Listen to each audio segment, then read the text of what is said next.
یہ جواب آپ کو 100 جھگڑوں سے بچا لے گا، کیونکہ اللہ نے ہمیں سکھایا ہے کہ جب کوئی تم سے جھگڑے تو اس سے کہو کہ اسلمت وجہی للہ. پھر آگے فرمایا وَمَنِ اتَّبَعَ، اور جس نے اطاعت کی میری. اتباع یتبع، اتباع سے ہے اتباع کرنا یعنی فالو کرنا، پوری طرح سے سوچ سمجھ کر پورے اہتمام کے ساتھ کسی کو فالو کرنا. اس کو ایسے سمجھتے ہیں کہ جیسے مان لیجیے 2 لوگ ہیں، انہیں ایک ہی جگہ پر جانا ہے، ایک ہی جگہ ان کی ڈیسٹینیشن ہے. اب ایک کو رستہ پتا ہے اور دوسرے کو پتا نہیں، دونوں اپنی اپنی کار میں بیٹھے ہوئے ہیں، اور جس کو رستہ پتا ہے وہ آگے چل رہا ہے اور جسے رستہ پتا نہیں ہے وہ پیچھے اسے فالو کر رہا ہے. تو جب وہ انسان وہ کار اسے فالو کرے گی دوسری کار کو، تو وہ کس طرح سے فالو کرے گی؟ پورے احتیاط کے ساتھ، پورے دھیان سے، بالکل اہتمام کے ساتھ اسے فالو کرے گی. وَمَنِ اتَّبَعَنِی، اور جس نے اتباع کیا میرا. اصل میں یہاں پر بات ہو رہی ہے رسول اللہ صلی اللہ علیہ وسلم سے کہ جب کوئی آپ سے جھگڑا کرے تو آپ کہہ دیں کہ میں نے اپنا چہرہ اللہ کے سپرد کر دیا، اور وہ جس نے جو آپ کو کی اتباع کرتے ہیں، یعنی وہ سارے صحابہ اکرام اور وہ سارے لوگ جو رسول اللہ صلی اللہ علیہ وسلم کی پیروی کرتے ہیں، ان سب نے بھی اپنا چہرہ اللہ ہی کی طرف سپرد کر دیا ہے. پھر آگے فرمایا وَقُلْ، اور کہہ دیجئے لِلَّذِينَ، ان لوگوں سے اوتوا الکتاب جو دیے گئے کتاب، وَالْأُمِّيِّينَ اور امیین یعنی ان پڑھوں کو، اَأَسْلَمْتُمْ، کیا تم بھی اسلام لائے ہو. اور یہاں پر نوٹ کریں کہ اسلمتو، سین لام میم اس کا روٹ ہے، اور اسلام جو ہم نے پچھلی آیت میں پڑھا تھا اس کا روٹ تھا سین لام میم، اور اس کو ہم نے ڈیٹیل میں سمجھا تھا. اسلام کا مطلب ہوتا ہے سبمٹ کرنا، ٹو سرینڈر، اپنا ایگو ختم کر دینا، اللہ کے سامنے جھک جانا، امن میں آ جانا، کمپلیٹ سبمیشن. تو وہی سیم ورڈ یہاں پر یوز ہو رہا ہے، اسلمتم، کیا تم اسلام لے آئے. تو یہاں پر 2 گروپس کو ایڈریس کیا جا رہا ہے. ایک ہے اہل کتاب، اہل کتاب نالجبل لوگ جن کے پاس اسکرپچرز ہیں، ریبائز، اسکالرز، ایجوکیٹڈ کلاس کے لوگ. اور دوسرا گروہ ہے امیین کا. امیین کا مطلب صرف الٹریٹ نہیں ہے، یہاں پر 3 الگ الگ طریقے کے لوگوں کو ایڈریس کیا جا رہا ہے. ایک تو مشرکین مکہ جن کے پاس کوئی اسکرپچر نہیں آیا، جن کے پاس کوئی کتاب نہیں آئی. اور دوسرے اہل کتاب کے اندر کے وہ لوگ جن کو کتاب کی سمجھ نہیں ہے، جو صرف اپنے لیڈرز کو فالو کر رہے ہیں، جو علم نہیں رکھتے کتاب کا، لیکن جو ان سے کہا جاتا ہے، جو کچھ ان کے علماء ان سے کہتے ہیں وہ اسے فالو کرتے ہیں ایز اٹ از. اور تیسری ہے جنرل عوام جن کے پاس کتاب کا نالج نہیں ہے یا کتاب ان کے پاس نہیں آئی، بس وہ سن کر لوگوں کو فالو کرتے ہیں یا اپنی خواہشات کی پیروی کرتے ہیں، یا کسی بھی اور مذہب کے لوگ جو من گھڑنت چیزوں کو فالو کر رہے ہوتے ہیں. تو رسول اللہ صلی اللہ علیہ وسلم سے سب سے پہلے وہاں پر خطاب کیا جا رہا ہے کہ آپ ان سے کہیے، آپ ان سے پوچھئے کہ کیا تم اسلام لے آئے ہو. اور ان کے ذریعے ہم سب سے بھی کہا جا رہا ہے کہ ایسے لوگوں سے پوچھو کہ کیا تم اسلام لے آئے ہو، کیا تم نے بھی اپنا چہرہ اللہ کے سامنے سبمٹ کر دیا ہے. اب یہاں دیکھیں، یہاں ایک زبردست بات ہے. سب سے پہلے اسکالرز سے کہا جا رہا ہے کہ تمہارا نالج ہی تمہاری رکاوٹ بن چکا ہے. تم اپنے علم کی بنا پر ادھر ادھر بھٹک گئے ہو. تم اس کی روٹ پر آؤ، اس کے کور پر آؤ، سبمٹ کرو، اسلام لے آؤ. کیا تم اسلام لاتے ہو؟ اور پھر امیین سے کہا جا رہا ہے، جنرل پبلک سے، کہ کیا کرو، تم اپنے پرانے طور طریقے چھوڑو، اپنی ایگو چھوڑو، اپنی ضد چھوڑو، بس اللہ کے آگے جھک جاؤ. نبی صلی اللہ علیہ وسلم سے کہا جا رہا ہے کہ آپ بات کریے، آپ پوچھئے. کن سے؟ عالم سے بھی اور ان پڑھوں سے بھی. کیا پوچھئے؟ کہ اسلمتم، کیا تم اسلام لے آئے ہو. اس کی بہت ایک گہری وجہ بھی ہے. آپ دیکھیں، جب رسول اللہ صلی اللہ علیہ وسلم صرف لیڈرز کو خطاب کرتے ہیں تو عوام نیگلیکٹ ہو جاتی ہے. کیوں؟ کیونکہ لیڈرز تو فلٹر کی طرح کام کرتے ہیں، جو بات انہیں عوام تک پہنچانی ہوتی ہے صرف اتنی ہی بات پہنچاتے ہیں. لیڈرز اگر چاہیں تو وہ بات کو گھما دے، لیڈرز اگر چاہیں تو وہ بات کو چھپا دے. تو عوام اس وجہ سے محروم رہ جاتی ہے کور میسج سے. تو رسول اللہ صلی اللہ علیہ وسلم سے کہا جا رہا ہے کہ آپ عوام سے بھی ڈائریکٹ خطاب کریں. اب آج کے کانٹیکسٹ میں بھی اس بات کو سمجھتے ہیں. ہم سے بھی یہ غلطی ہوتی ہے. ہم بھی کیا کرتے ہیں، دین کی باتیں جب سمجھانے لگتے ہیں تو ہمیں لگتا ہے کہ کوئی کوالیفائڈ آڈینس ہو جس کو ہم یہ بات بتائیں، جو ہماری بات کو سمجھ جائے. لیکن ہم سے کہا جا رہا ہے کہ ہر لیول پر انسان تک سیدھے بات پہنچاؤ تاکہ کوئی بھی اس اللہ کی نعمت سے محروم نہ رہے. فَإِن، پھر اگر، اسلموا، وہ اسلام لے آئیں، فَقَدِ اهْتَدَوْا، تو وہ ہدایت پا گئے. تو اس بات کو سمجھیں کہ اسلام صرف ایک ریلیجن کا نام نہیں ہے، یہ ایک سٹیٹ ہے، ایک حال ہے انسان کا، اپنی مرضی اللہ کی مرضی کے حوالے کر دینا. تو جو شخص اسلام لے آئے تو وہ ہدایت پا گیا. وَإِن تَوَلَّوْا، اور جس نے انکار کیا، جس نے منہ موڑ لیا، تو جو بات ماننے سے انکار کر دے، فَإِنَّمَا تو بے شک عَلَيْكَ آپ پر ہے، البلاغ پہنچا دینا. آپ کا کام ہے صرف بات کو پہنچا دینا. آپ کا کام ہے اللہ کے پیغام کو صرف آگے پہنچانا. ٹرانسمیشن کا کام ہے آپ کا. آپ کا کام حساب لینا نہیں ہے.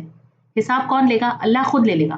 بہت سے لوگ اس بات پر پریشان ہوتے ہیں کہ میں نے یہ بات اسے اتنے اچھے سے سمجھائی، میں نے اسے قرآن کی وہ آیت بھی سمجھائی، میں نے اس کو وہ حدیث بھی بھیجی، میں نے اس کو وہ ویڈیو بھی شیئر کیا، میں نے اس کے ساتھ اتنی اچھی اچھی باتیں کی، پھر بھی وہ بات نہیں مانتا، پھر بھی وہ اپنے غلط کام نہیں چھوڑتا، پھر بھی وہ اسلام پر پوری طرح سے نہیں آتا.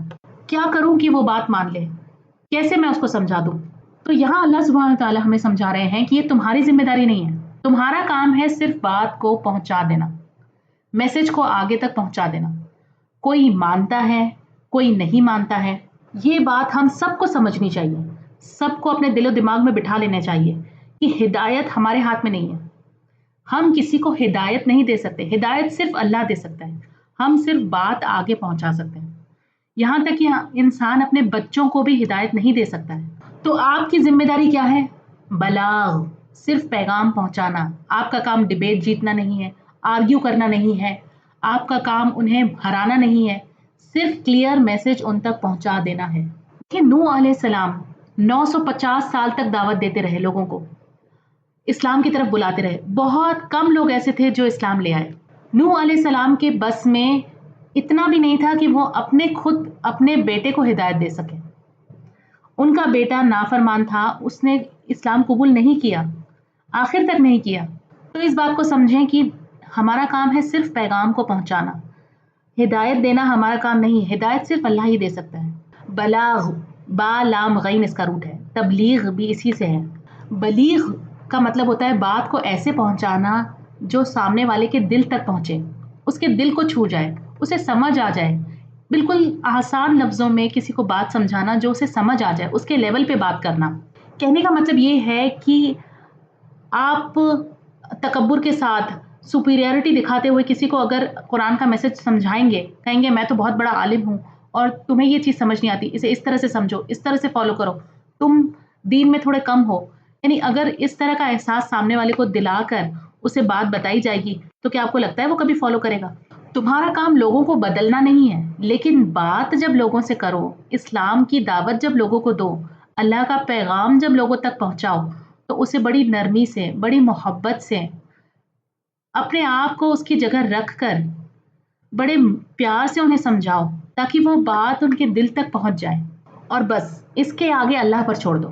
واللہ، اور اللہ تعالیٰ بصیر، دیکھنے والا ہے، خوب دیکھنے والا ہے، بالعباد، بندوں کو. اللہ خوب جانتا ہے لوگوں کو. جو کام آپ کر رہے ہو، جو لوگوں تک بات پہنچانے کا کام کر رہے ہو، جو دل سے آپ اللہ کی دین کی خدمت کر رہے ہو، اس کو بھی دیکھ رہا ہے. اپنے ان بندوں کو بھی اللہ دیکھ رہا ہے. جو اللہ کی بات مان لیتے ہیں، سبمٹ کر لیتے ہیں، اسلام قبول کر لیتے ہیں، انہیں بھی اللہ دیکھ رہا ہے. اور جو اس کا انکار کر دیتے ہیں، جو منہ موڑ کر چلے جاتے ہیں، انہیں بھی اللہ دیکھ رہا ہے. اللہ سب کو دیکھ رہا ہے اور بصیر یعنی سمجھ کے ساتھ انہیں دیکھ بھی رہا ہے اور انہیں سمجھ بھی رہا ہے. تو ہمیں کیا کرنا ہے؟ ہمیں ان کا معاملہ اللہ پر چھوڑ دینا ہے. اپنا کام کرنے کے بعد انہیں کرٹیسائز نہیں کرنا، ان کی برائی نہیں کرنا ادھر ادھر کہ میں نے اسے اتنا سمجھایا یہ سمجھتا نہیں ہے، یا انہیں بری نظروں سے نہیں دیکھنا، یا دل میں ان کے لیے کوئی برا خیال نہیں رکھنا. جس نے مانا اس کا بھی ٹھیک ہے، جس نے نہیں مانا وہ بھی ٹھیک ہے. اللہ سب کو دیکھ رہا ہے.